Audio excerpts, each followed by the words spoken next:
Gracias.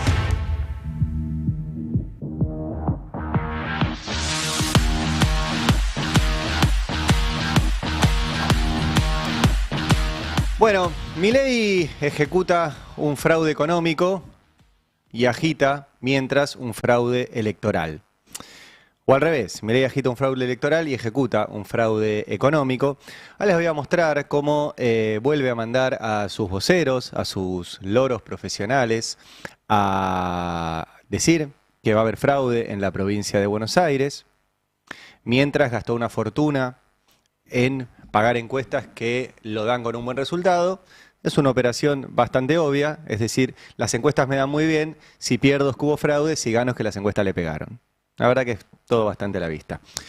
En el medio, también vamos a hablar ahora y mostrar lo que hizo el FMI ayer, que fue publicar un comunicado donde dice que se llegó a un acuerdo, donde el gobierno argentino no cumplió las metas con el FMI, pero igual el FMI le dice, está todo bárbaro y te vamos a mandar 2.000 millones de dólares más a un gobierno que sistemáticamente se le están yendo reservas, tiene problemas para contener el dólar y se está quedando sin margen para tratar de llegar a las elecciones.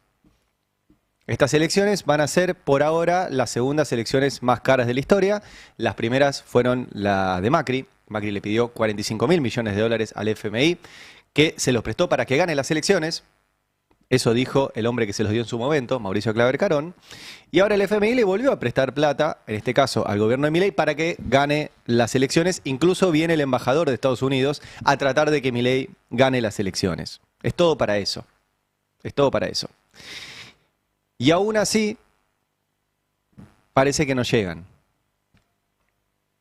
Y ayer estuvieron los socios, el ministro de Economía, Luis Caputo, y Santiago Bausili, que no se atreven a dar entrevistas periodísticas, pero sí van a los streams amigos, a lo del Gordo Dan, a decir que todo anda fenómeno. Bueno, ahora en un rato lo vamos a escuchar y a seguir mostrando ese fraude económico.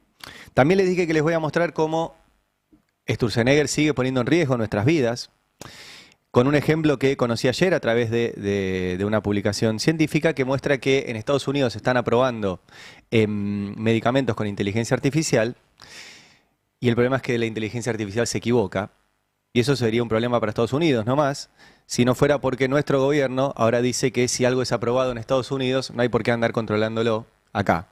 Tanto si son valijas que salen y entran a la Argentina y nadie sabe de qué son, como si son productos como autos, medicamentos, etcétera. Todo eso lo vamos a desarrollar ahora. Antes, la verdad que al tener la posibilidad de hablar en los medios y de tener un medio como el Destape que sigue este tema y le da lugar, y la verdad que es extraordinaria la cobertura que hay en el portal y fundamentalmente las notas de Laura Carpineta, que ahora voy a citar algunas, lo que sucede en Gaza en estas horas vale la pena que le dediquemos unos segundos. Las imágenes son tremendas y son la tapa de los medios del mundo. Medios como The Guardian ponen un textual que dice, tuvimos hambre antes, pero nunca como ahora. Y es la foto de una mujer palestina con un bebé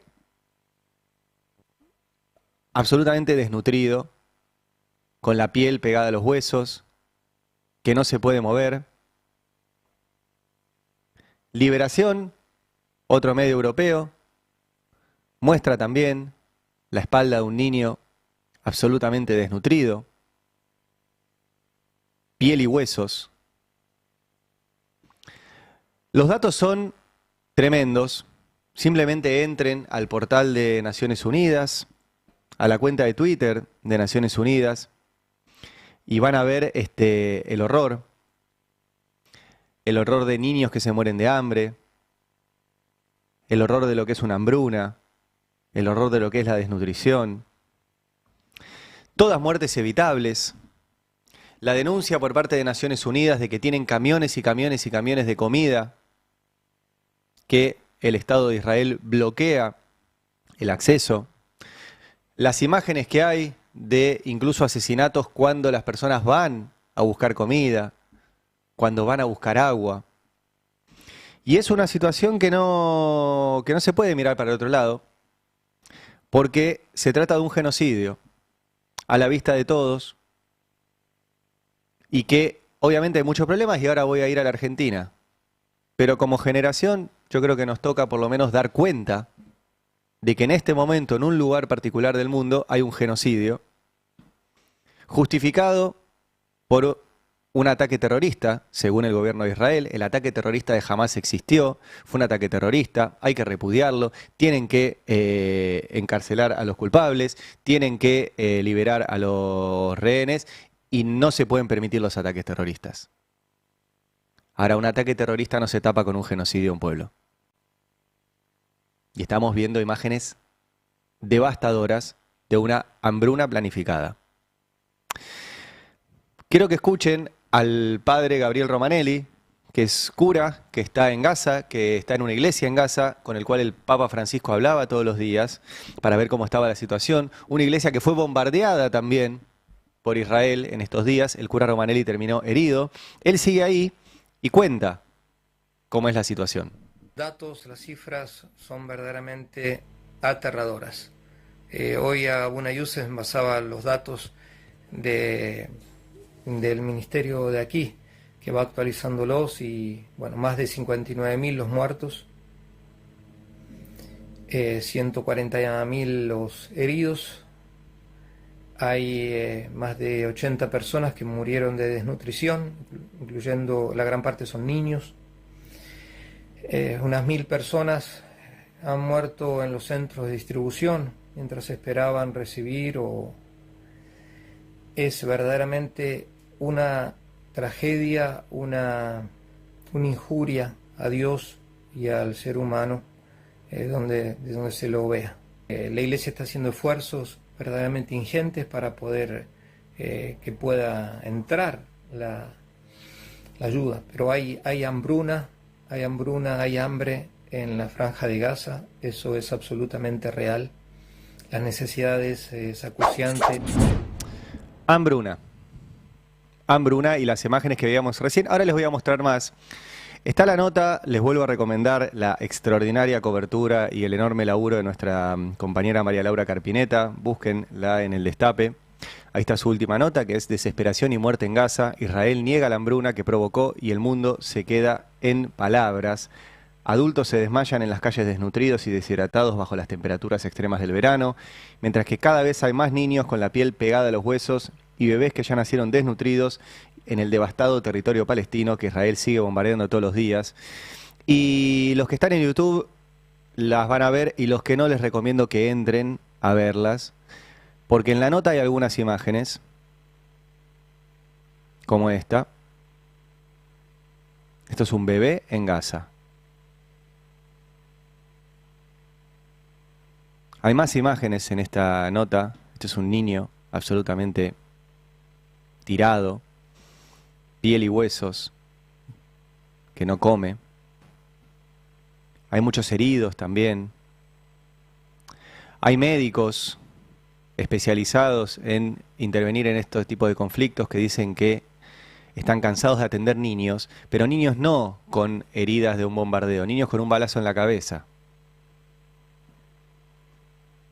Eso es que un francotirador les metió un balazo en la cabeza a niños. Entonces tenés niños con balas en la cabeza y niños que se mueren de hambre. Y de verdad, los medios en el mundo están hablando de esto. Recién contaba Beldi que incluso una novedad importante en materia internacional, que Francia va a reconocer el Estado palestino, primer país del Consejo de Seguridad de la ONU que lo hace. Nosotros no. Nuestro gobierno, el gobierno de Argentina, dice que está del lado de Israel, como si se pudiera ver lados en torno a niños que se mueren de hambre. Y son muchos niños. Y son muchos niños. Y en el mundo los medios están reflejando esto. De hecho, están reflejando también la situación de los periodistas en ese lugar. Hay un comunicado conjunto de las agencias AFP, AP, BBC y Reuters que dice: estamos desesperadamente preocupados por nuestros periodistas en Gaza, quienes se encuentran cada vez más incapaces de alimentarse a sí mismos y a sus familias. La situación es realmente grave, realmente grave. Entonces, yo por lo menos en este espacio creo que tenemos que dedicarle un tiempo, creo que tenemos que mencionarlo, creo que se tiene que visibilizar que en este momento en el mundo se está sometiendo a miles y miles de personas, mujeres, niños, a una hambruna planificada. En el Destape lo van a poder leer, en este espacio lo van a poder escuchar y ver, y ojalá toda esa presión mundial logre en algún momento frenar esto. Vuelvo a la Argentina para hablar de lo que nos sucede aquí. Tenemos elecciones pronto, ahora el 7 de septiembre. Hay un gobierno que quiere desesperadamente no solo llegar en materia económica, que ahora voy a ir, sino tratar de ganar esas elecciones. Y está agitando ya hace muchos días la palabra fraude. Lo hace a través de sus voceros oficiales. Uno de ellos es Luis Majul, que ayer volvió a hablar de esto. Mirá. Y hablando de campaña suya, va de suyo que también podría acontecer algo parecido a una suerte, yo no digo fraude electoral, pero una suerte de fraude electoral que incluya, lo dijo Rucaf acá, y Rucaf conoce y mucho de la provincia, el voto cadena. Ahora vas a ver de qué se trata. La urna embarazada, está buenísimo para cagarse de risa, ahora te chorean los votos. Y la manipulación de las urnas por parte de la policía de Kicillof. Kicillof, ¿no? Incapaz de evitar un robo o un asesinato, pero muy capaz de robar votos de la Alianza de la Libertad Avanza y de Somos Buenos Aires.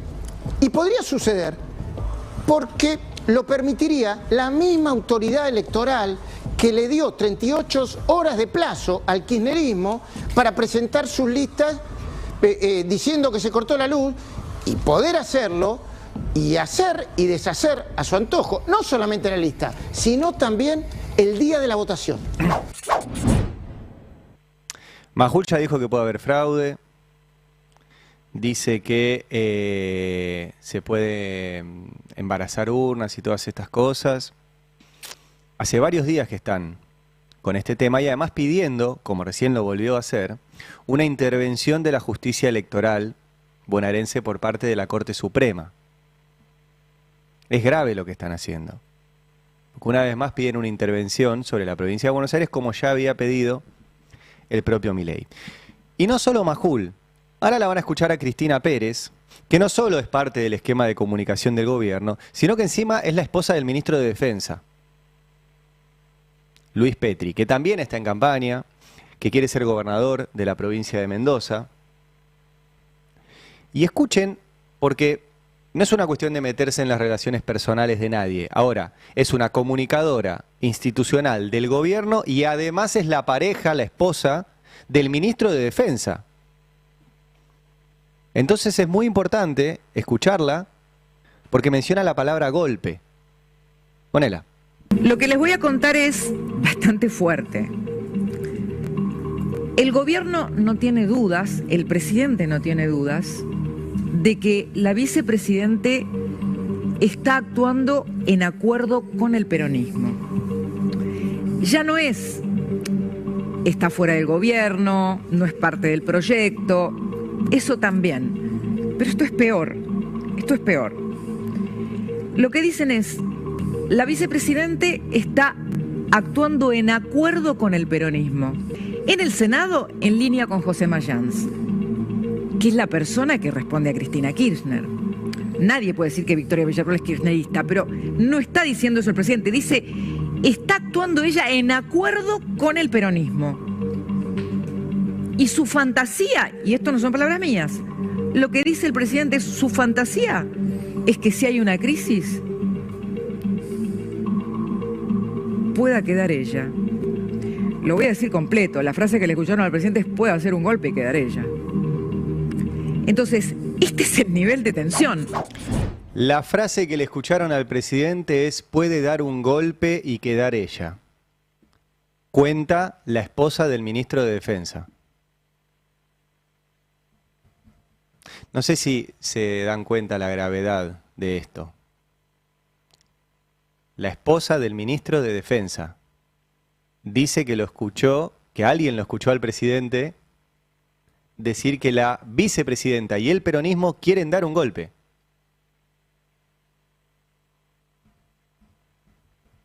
Disculpen mi silencio, pero es muy impactante. Es muy impactante. Y repito, no es por meterme en la vida personal, pero ¿cómo sabe una comunicadora institucional del gobierno que el presidente dijo textual que cree que va a haber un golpe? y es casualmente la esposa del ministro de Defensa. Es un montón, ¿eh? Desde allá les aclaro, eso no es periodismo. No sé dónde escuchó Cristina Pérez eso. Si su fuente es su esposo o tiene otra fuente en el gobierno. Pero es para pensar. Porque lo que se viene en los próximos meses es evidentemente, más temprano, más tarde, todo el mundo lo ve y va a pasar porque están haciendo las mismas cosas para que pase, es que se viene una crisis económica. Porque es insostenible, porque es un fraude el plan económico de Milei y que ejecuta Luis Caputo, Santiago Bausili y el resto de esa banda.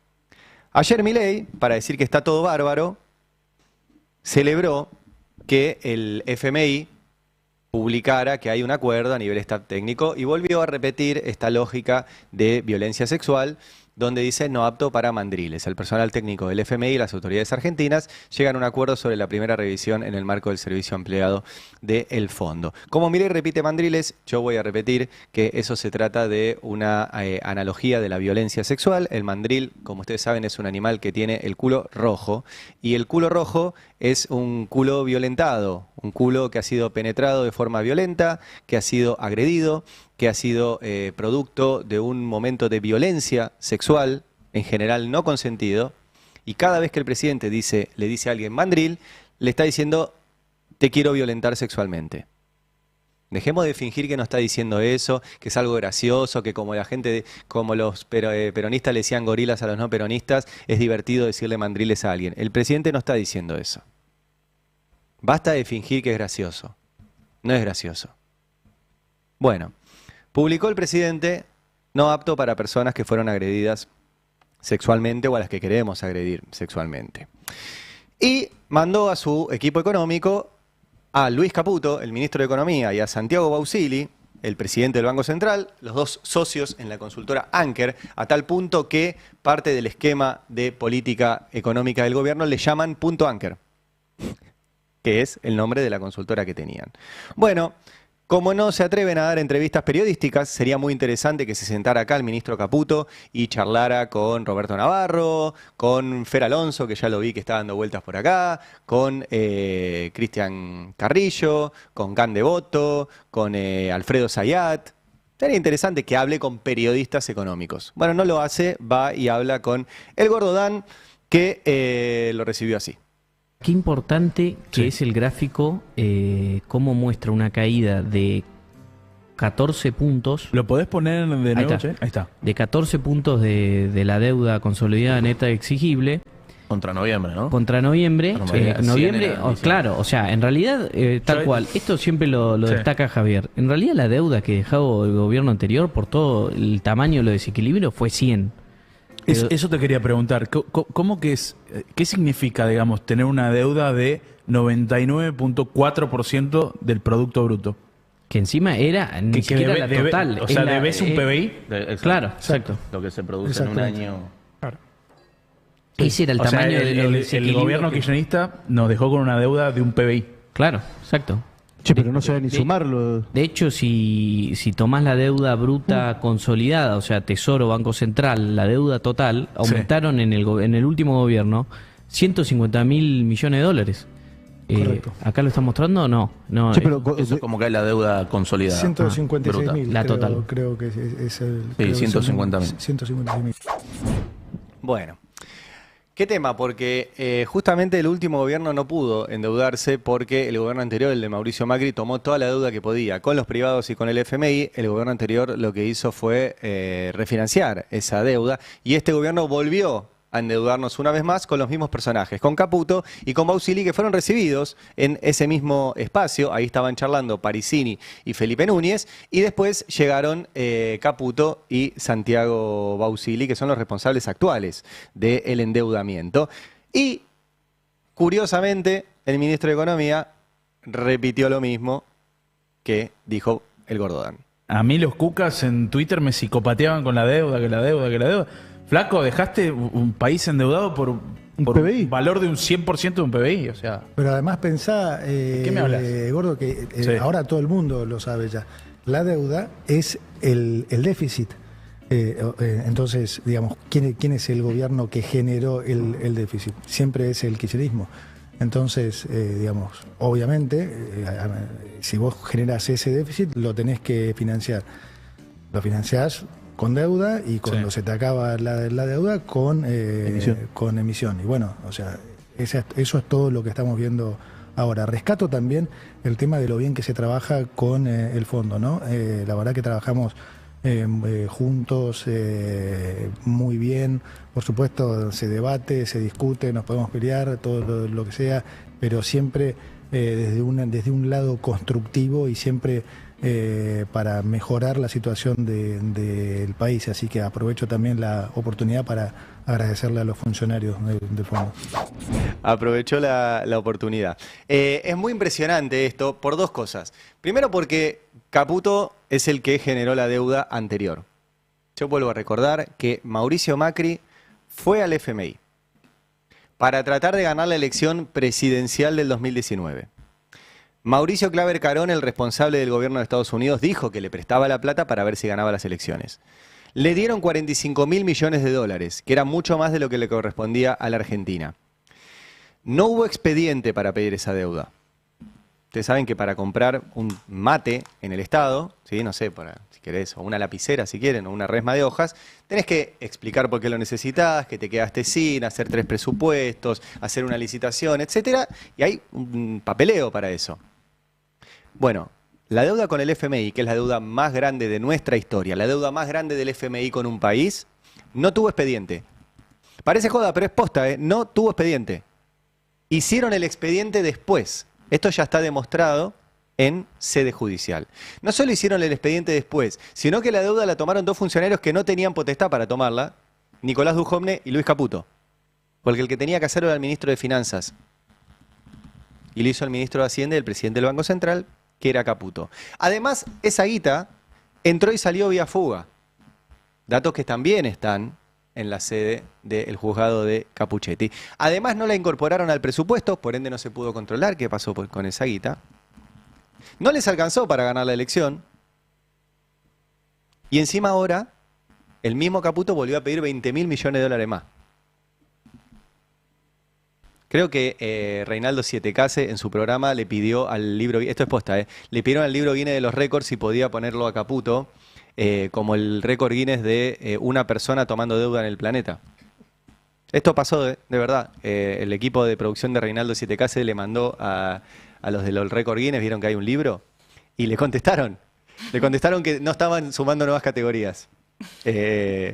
Esto pasó de verdad. Le mando un abrazo a Clara, la productora de Sietecase, que me contó esto. Pero es posta, el tipo es récord en el planeta. Pero lo loco es que va a los programas estos y dice que el kirchnerismo fue el que generó la deuda. Bueno, vale la pena volver a escuchar al tipo con el cual fue al FMI a pedir la anterior deuda, que es Nicolás Dujovne, lo que decía, siendo ministro de Macri, del país que recibieron en ese momento. Mirá. Dentro de todo este conjunto de problemas que dejó la administración anterior, también nos dejó una bendición, que es que el gobierno anterior era tan estrafalario, tan poco comprensible, tan poco homologable para el resto del mundo, que nadie le prestaba plata. Entonces, la Argentina hoy tiene niveles de endeudamiento bajísimos, tanto a nivel del gobierno, como a nivel de las empresas, como a nivel de las familias. El gobierno argentino hoy tiene una deuda neta, si le restamos lo que se debe a sí mismo después de que nacionalizó los fondos de pensión, de 20% del PIB. Si le sacamos de eso los organismos internacionales, 16, y de esos 16 puntos, 8 denominados en moneda extranjera. Es una deuda realmente muy baja. Las empresas tienen un endeudamiento inferior a 1/3 de su patrimonio. Son niveles de apalancamiento bajísimos en cualquier medida regional o internacional. Y las familias dedican nada más que 5% de su ingreso disponible al pago de... tienen un nivel de endeudamiento equivalente al 5% de su ingreso anual disponible. Es decir, es un nivel de deuda bajísimo. Bajísimo. De los más bajos del mundo. Este señor fue el que fue con... No conozco ningún país que tenga un nivel de deuda más bajo, tal vez algún país... ningún país que tenga un nivel de deuda más bajo. Del África subsahariana. Este señor, mientras era ministro, además, tenía su casa declarada como un baldío. Era un capo. Gran investigación en su momento de Sofía González, Nico Márcico y Gustavo Sosa, que publicaron en Tiempo Argentino. Bueno, él vivía en un baldío, pero casi nos dejó en un baldío a todos. Es interesante el archivo porque él decía que el kirchnerismo, al cual dicen que tomó mucha deuda, dejó al país desendeudado, 12% del PBI en moneda extranjera, dijo. O sea, nada. Dejó a las empresas desendeudadas, que eso es un dato muy relevante hoy. Hay muchas grandes empresas que no están pudiendo pagar sus obligaciones negociables. Grandes, ¿eh? Sus obligaciones negociables es la deuda que toman las empresas. Y a las familias desendeudadas, contaba Duhovne. Hoy, lo viene mostrando Can Devoto ya sistemáticamente, estamos en niveles récords de morosidad de pago de la tarjeta de crédito, de morosidad de los intereses personales. Eso significa familias endeudadas que no pueden pagar su deuda. Entonces es falso esto que dicen. Pero bueno, lo repiten sistemáticamente. También es falso, por eso hablamos de un fraude económico, que el gobierno no interviene sobre el dólar. Aún así, ayer fueron a decir que no intervienen. Mirá. ¿O no? Claro. A ver si damos esa liquidez o no. Entonces, cualquier excusa es intervinieron. Tuvieron que dar la liquidez. Ahí el que habla es Santiago Bausili, el socio de Caputo. De hecho, no paran de mentir que intervinieron. Con el Gordán. Y el hombre sabe que si llega a hacer eso, el jefe viene con la motosierra y lo pone. Creo que es importante el punto de que tenés a la oposición y distintos agentes de la oposición tirando estas fake news de que intervinieron. Desde dañar hasta...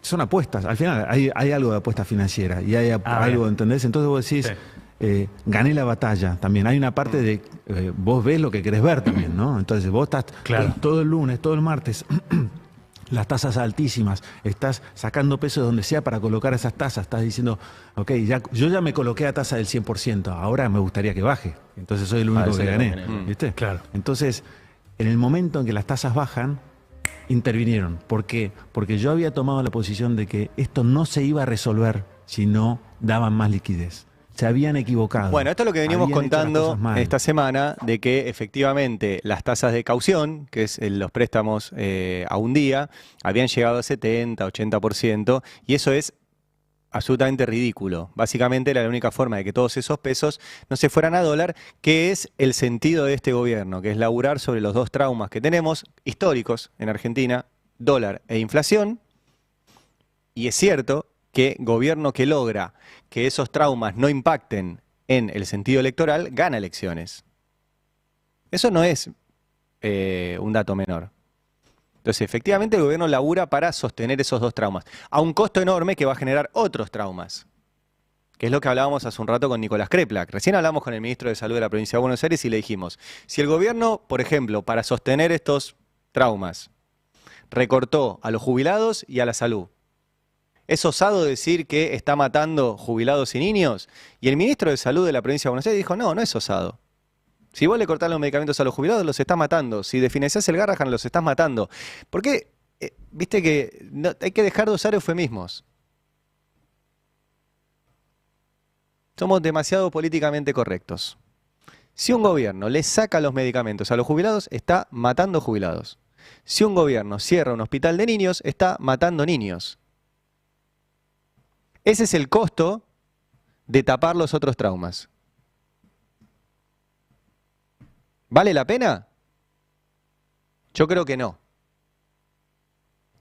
Creo que además hay que empezar a decirlo así. Que cuando ellos hablan entre ellos, ahora lo van a escuchar, del spread, del coso, de que me coloqué, de la tasa, están hablando de un sector de la población, cuando todo el resto lo que está haciendo es sufrir, que no puede pagar la tarjeta, que no puede comprar comida, que baja las ventas en los supermercados, en los autoservicios, la venta de medicamentos, de comida, de todo. Y sí intervienen. Durante un año y medio, desde que asumieron hasta abril de este año, intervinieron en el dólar sistemáticamente para mantenerlo barato, para que hubiera bicicleta financiera. Y ahora también intervienen con un montón de mecanismos, entre ellos el dólar futuro. El otro tema, ahora lo van a escuchar a Luis Caputo, también ayer en el Carajo Stream, son las reservas. Porque ayer el FMI les dijo, estás bárbaro, y el gobierno no cumplió con la acumulación de reservas que le había prometido al FMI. Esto dijo Caputo. Cualquier acuerdo con el fondo, obviamente, de alguna manera quiere ver y te pide que el Banco Central, que el país pueda acumular reservas, porque en definitiva, si no puedes acumular reservas, no le vas a poder pagar a ellos. Pero el acumular reservas, para que se entienda, en realidad es la consecuencia de el programa.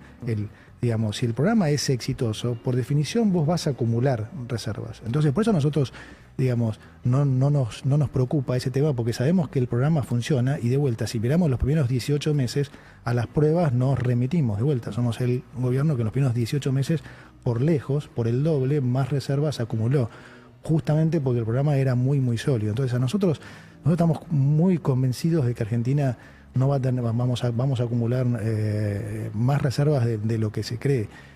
Como digo, lo importante en el corto y mediano plazo es finalmente recuperar el acceso al mercado para no perderlas, porque las reservas las vamos a comprar. El asunto es no perder ese acceso al mercado. Bueno, dos cosas de esto que dijo Caputo. Primero dijo que es importante que recuperemos el acceso a los mercados internacionales. En el comunicado del FMI dijeron que los recuperaron. ¿Alguien miente? O no los recuperaron, o mienten en el comunicado del FMI. Punto 1. Punto 2, Caputo dijo, y Milei dijo, que para mayo íbamos a tener 50.000 millones de dólares en las reservas, ¿se acuerdan? Lo repitieron, 50.000 millones. Bueno, no hay 50.000. Estamos a fin de julio y hay 40.000. Hay 10.000 millones de dólares de diferencia. Y la verdad que lo único que entró es la que puso el FMI. Y aún así, seguimos con unas reservas negativas y de hecho, de toda la guita que puso el FMI, ya se fue casi la mitad en fuga. Y las reservas, les muestro de vuelta el gráfico del centro cifra, las reservas netas siguen en negativo, pero además están bajando. Las netas, sacando lo del FMI. Pero el FMI se lo tiene que dar de vuelta. Se no puedes contar. Entonces las reservas netas están en recontra negativo. Acá les estoy mostrando el gráfico. Pero además no solo están en negativo, sino que están bajando más. Y en los últimos 2 meses se le fueron más de 5.000 millones de dólares. El 44% de lo que entró con el FMI. Y se va a seguir yendo. Porque ese es el plan Caputo además. Ya lo hizo con Macri y lo va a volver a hacer ahora. Caputo después, en este mismo stream, le pidió a ustedes que saquen sus dólares y los usen. Mirá. Es importante que que siga bajando la inflación para que las tasas cada vez sean más accesibles para la gente. También es importante que empiece a circular los dólares, porque las tasas en dólares van a ser por definición mucho más bajas, porque si hay muchos depósitos en dólares, los depósitos en dólares están creciendo a buen ritmo, crecieron 2.400 millones ya en lo que va de julio, y la tasa que los bancos pagan es muy baja, por lo tanto pueden darse el lujo de prestarla a una tasa barata y aún así hacer un buen spread. Y eso cambia mucho incluso a nivel de inflación. El otro día hablaba con un retailer que me decía que si él pudiera financiarse en este momento en dólares, bajaría los precios de sus productos un 25%. Así, entonces también es importante que la gente se anime a sacar los dólares, que los comerciantes se animen a empezar a vender en dólares y todo eso va a contribuir a que la inflación siga bajando y que la gente tenga de vuelta acceso a mejores productos a mejores precios. Yo me acuerdo que Caputo decía, vas a usar tus dólares para pagar la luz, cuando arrancó el gobierno. Efectivamente, muchos de ustedes seguramente habrán usado algún canuto que tenían de dólares para pagar gasto corriente. La luz, la comida, la tarjeta, etc. Y Caputo está tan desesperado por dólares que vuelve a pedirte a vos que saques, si te queda algún dólar, y lo uses para comprar comida. Está pidiendo que uses los dólares para comprar comida. Que vayas al supermercado y compres papel higiénico con tus dólares. El ministro de Economía, que además, según su última declaración jurada, todavía no presentó la actualizada, pero según la última, tenía el 99% de su guita afuera del país. El 99% de la guita líquida que tenía Caputo, la tenía fuera del país.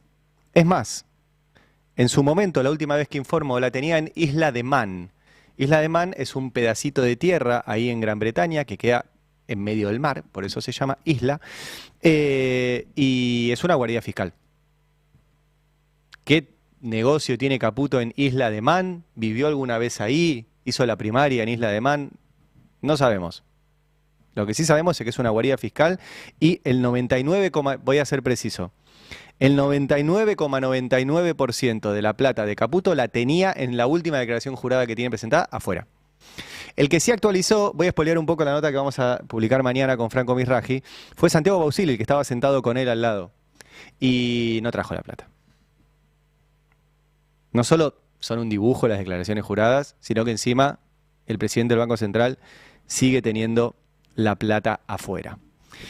Y además, como todo es un fraude, siguen insistiendo, y también ayer lo repitieron, en que tienen superávit financiero, etcétera. Recuerden que el superávit es a costa de no pagar nada, a costa de no hacer obra pública, a costa de bajar la salud, pero sobre todo a costa, y les quiero mostrar de vuelta porque actualizaron los datos de los intereses capitalizables, sobre todo a costa de esconder la deuda. Este gobierno emite deuda con intereses capitalizables. Interés capitalizable lo que indica es que el interés se cuenta junto con el capital. Entonces no cuenta ese interés como si lo tuviera que pagar. Eso es un truquito de contabilidad creativa que tiene este gobierno y que la gente que sabe dice, no, pará, estás contando mal. Porque si vos no contás esto que tenés que pagar, y sí, obvio, es como si yo a fin de mes digo, yo la tarjeta no la tengo que pagar. Me sobra plata. Bueno, estos muchachos no te cuentan los intereses capitalizables de toda la deuda que emiten. Entonces, el profesor de Finanzas Públicas, Ricardo Rothstein, me mandó este gráfico, que es muy gráfico, valga la redundancia, que yo ya se lo cité varias veces, pero como los datos se actualizaron, se los vuelvo a mostrar, y como el ministro ayer lo volvió a decir, se los vuelvo a mostrar. Y es que tomó un paper de José Luis Espert, no de Marx, no de Keynes, no de Kicillof, sino un paper de José Luis Espert que dice cómo se cuenta realmente la plata. Entonces dice, el resultado financiero según Pinocho Caputo. Así lo llama el profesor Rothstein a Caputo. Según Caputo, tenés un resultado financiero de 0,5% positivo. Y después cuenta, los que estén viendo el gráfico lo van a ver muy bien, el resultado financiero según Espert, contado por la metodología que propone Espert en el paper que está publicado en su página web, que es contando los intereses capitalizables. Bueno, eso te da un negativo de 0,4. Y esto lo saben todos en el sistema financiero. No es que el profesor Ricardo Rothstein es un genio, Caputo es un tipo que no sabe nada, y toda la gente que se dedica al mundo financiero no sabe esto. Todos saben esto y se hacen los distraídos. Como se hacen los distraídos con los insultos, se hacen distraídos con tantas cosas. Acá hay un montón de gente que se hace la distraída porque hace plata con esto. Pero todo el mundo lo sabe. El resultado financiero de este gobierno es negativo. Es negativo. Tanto es así que incluso le preguntan en público al secretario de Finanzas, Pablo Quirno, que es el que hace todo esto, ¿cómo van a pagar esto? Y ayer se lo preguntaron en Twitter, se los muestro, un usuario que se llama Augureador, no sé qué augura, pero le pregunta, no emitimos, entre comillas, le dice, ¿de dónde va a salir la plata para pagar esto? ¿O planean defaultearlo? Avisá Pablito Quirno. Pero es un tema porque alguien diría, no se puede defaultear deuda en pesos. Bueno, el gobierno de Macri defaulteó deuda en pesos. Hernán Lacunza, cuando era ministro de Macri, defaulteó deuda en pesos, cosa que no había sucedido nunca en la historia. No sé si va a suceder ahora de vuelta, Pero como ya pasó y no hace mucho tiempo, alguien le pregunta por la capitalización de los intereses, le muestra que es un montón de plata y le pregunta a Pablito Quirno ¿de dónde va a salir la plata? ¿O planean defaultearlo? Y ayer le contestó Pablo Quirno diciéndole se refinancia. Se rolovea, como dicen ellos. Bueno, ¿cómo lo van a refinanciar?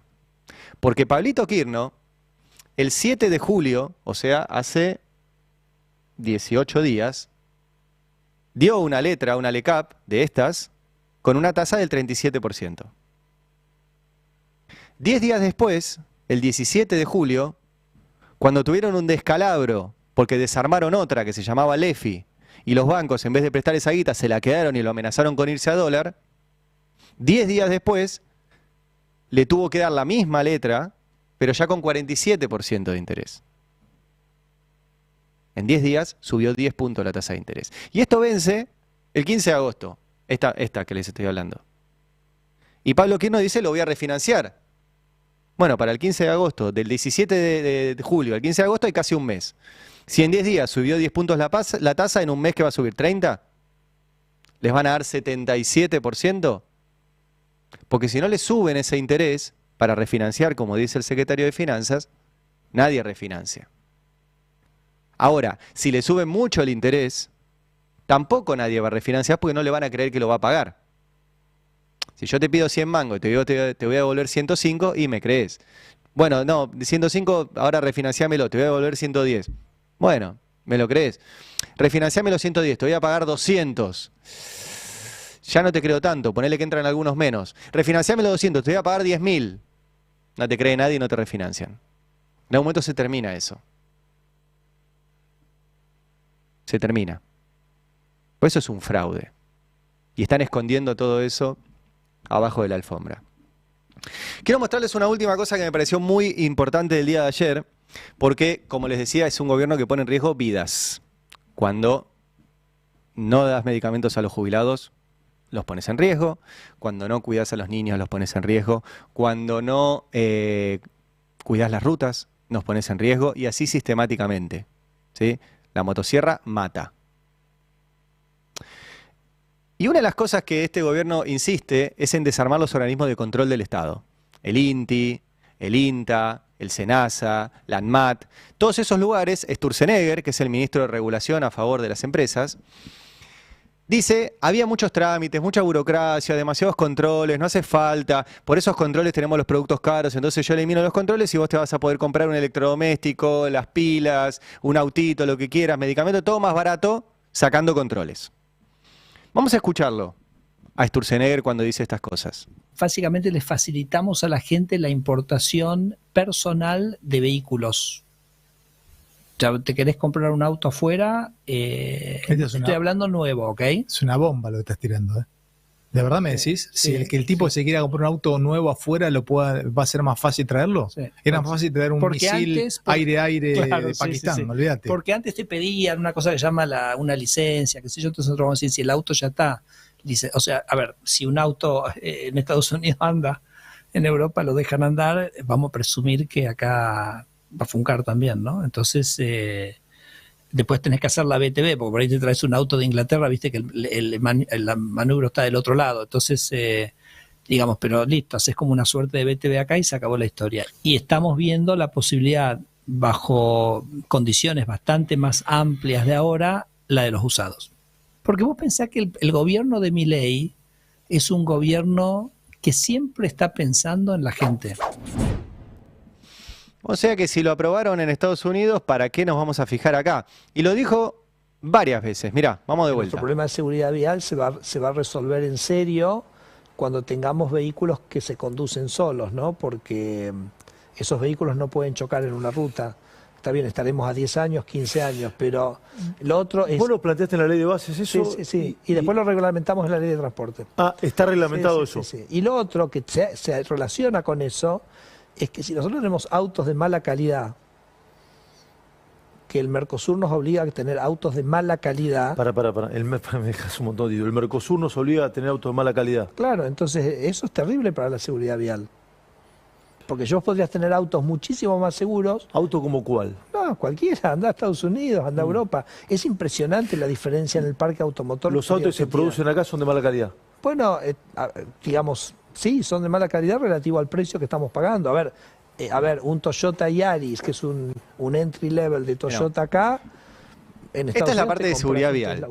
Lo han dicho con todas las otras áreas del Estado, que controlan las cosas que entran a la Argentina. Y el argumento del gobierno es, si se controla en Estados Unidos, ¿por qué vamos a controlar nosotros? Ya lo controló Estados Unidos. Bueno, ¿por qué les traigo todo esto? Ayer, Javier Pallero, que es un especialista en temas tecnológicos, compartió una noticia en su cuenta de Twitter que dice, la moda de usar inteligencia artificial para cosas que no sirve pone en riesgo tareas sensibles y estratégicas. Y escuchen esto, La Agencia Regulatoria de Medicamentos de Estados Unidos se enorgullece de usarla en el proceso de aprobar nuevos medicamentos.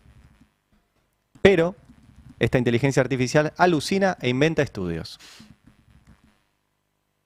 Y cito una nota, ¿sí?, que está publicada en la CNN, donde muestran que una inteligencia artificial que se llama ELSA, que la usan ahora para probar medicamentos en Estados Unidos, inventa los resultados.